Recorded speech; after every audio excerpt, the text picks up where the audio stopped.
আমি তো আন্দাজে কইছি। আরে বাবা আন্দাজে তেল এখন আছে কিন্তু তারা বলতেছে তেল নাই। আসলে সিন্ডিকেট করে আমরা সবসময় ওই হয়রানি হচ্ছে। আমাদের যারা সাধারণ মানুষ আমরা দুই চারটা তেল নেই, আমরা তো আর অতিরিক্ত তেল ভরি না।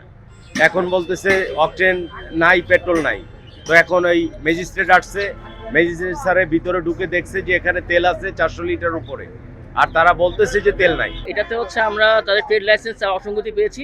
তাদের ট্রেড লাইসেন্স হচ্ছে শেষ হয়েছিল 2025 সালের জুন মাসে, তা এখন পর্যন্ত তারা নবায়ন করেনি। সে কারণে হচ্ছে আমরা পৌরসভা আইন 2009-এর 109 ধারা মোতাবেক আমরা তাদের কিছু আর্থিক জরিমানা করেছি। পাশাপাশি তাদের কিছু কিন্তু পেট্রোলের কিছু আমরা পাইনি, সে ব্যাপারেও কিন্তু আমার ম্যাজিস্ট্রেটরা তদারকি করছেন। জেলা প্রশাসনের পক্ষ থেকে এখানে মোবাইল কোর্ট পরিচালনা করি। এই মৃধা ট্রেডার্স নামক এই প্রতিষ্ঠান, তারা অকটেন, পেট্রোল, ডিজেল সহ বিভিন্ন জ্বালানি তেল বিক্রি করেন।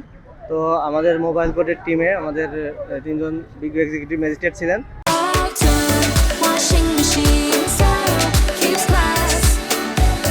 সেখানে আমরা তাদের 2টি অপরাধ পাই। একটি হলো তাদের যে ট্রেড লাইসেন্স, অর্থাৎ পৌরসভা থেকে তাদের যে ট্রেড লাইসেন্স গ্রহণ করা বাধ্যবাধকতা আছে, সেটি তারা এর আগে যেটি নিয়েছিলেন তার মেয়াদ ইতিমধ্যে উত্তীর্ণ হয়, সেখানে একটি অপরাধ।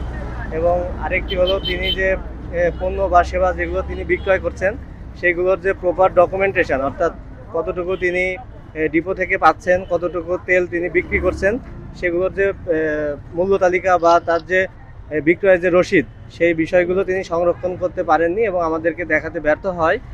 তার ভোক্তা অধিকার সংরক্ষণ আইন 2009-এর 39 ধারা অনুসারে তাকে মামলা করা হয়েছে এবং স্থানীয় সরকার আইন, যেটা পৌরসভার জন্য করা হয় 2009, সেই আইন অনুসারে তাকে আরেকটি মামলা করা হয়েছে। একটি আইনে তাকে 2000 টাকা অর্থদণ্ড দেওয়া হয়েছে, আরেকটিতে তাকে 6000 টাকা দণ্ডিত করা হয়েছে।